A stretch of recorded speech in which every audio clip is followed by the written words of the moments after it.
গোয়েন্দা সংস্থা থেকে আমাকে ফোন করেছে যে হুজুর আপনাদের মাজারের কাছাকাছি কোনো সমস্যা আছে কিনা। আমি বললাম যে আপাতত পর্যন্ত কোনো সমস্যা নেই। গতকালকে হোমনাতে 4টা মাজার আগুন দিছে। আমরা তীব্র নিন্দা জানাই। কোন অমুসলিম বিধর্মী কাফের ইহুদি নাসারা পর্যন্ত সাহস করে নাই। আর তৌহিদি জনতা নাম দিয়ে টুপি লাগাইয়া মুসলমানের সন্তান দাবি কইরা তারা আজকে মাজারে আগুন জ্বালায়, বাড়ি করে আগুন দেয়, লাশ পোড়ায় বলে এরা কি মুসলমান না ইহুদি? এরা কি মুসলমান না ইহুদি? ওদের এক কথা দুই, ওরা ধীরে ধীরে তো সব জায়গায় যেতে চাইবে। কি বলে? আমাদের এলাকার যত মাজার গুলো আছে মা বোনদেরকে বলে দিবেন প্রস্তুতি থাকতে। রাজি আছেন আপনারা? আপনারা প্রস্তুত আছেন? নেই বাস জবাব হবে ময়দানে। কি বলেন? আসলেই খবর আছে। কি বলেন? সবাই প্রস্তুত থাকবেন।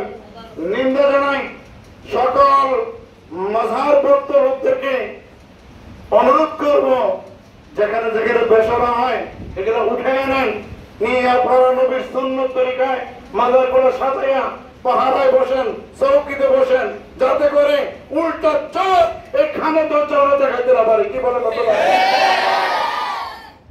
আশ্চর্য, মানুষ খারাপ হলে কতটা হতে পারে, কত হতে পারে। সর্বদিন চিশতি বেহেশতি রহমতুল্লাহ খাজা গরিব নওয়াজের মেজ সন্তান হোসামউদ্দিন খাজা হোসামউদ্দিন, তার মাজার শরীফ 700 বছর আগে এটা এনকাদে ট্রান্সফার করে নিতে হবে। নিন্দা জানাই মুসলমানের সন্তান হয়ে কিভাবে কথা বলতে পারে, ইন্টারিম গভর্নমেন্ট কিভাবে সহ্য করে। যদি আপনারা তাদের বিচার না করেন, আপনাদের এমন বিচার করবে যেটা ইতিহাস সাক্ষী হয়ে থাকবে।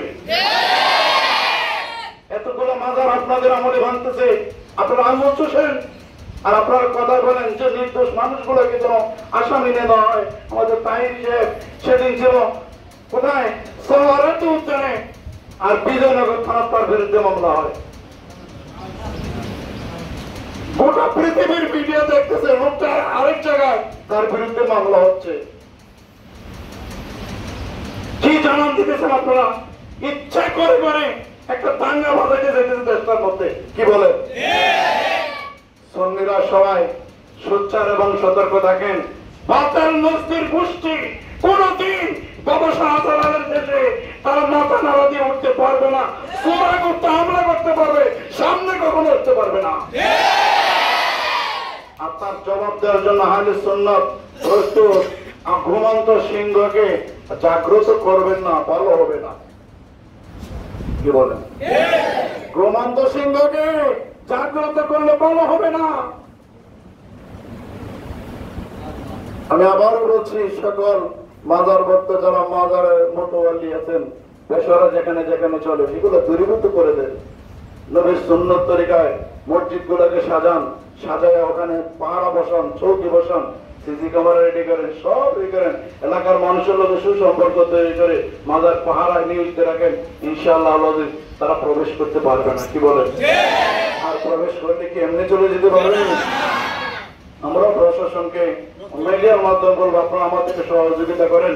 সুন্নিদের উপরে জুলুম করেন না। সুন্নিদের উপরে যখন জুলুম আসছে রাষ্ট্র ক্ষমতাও টিকে না। কেমনে টিকে না?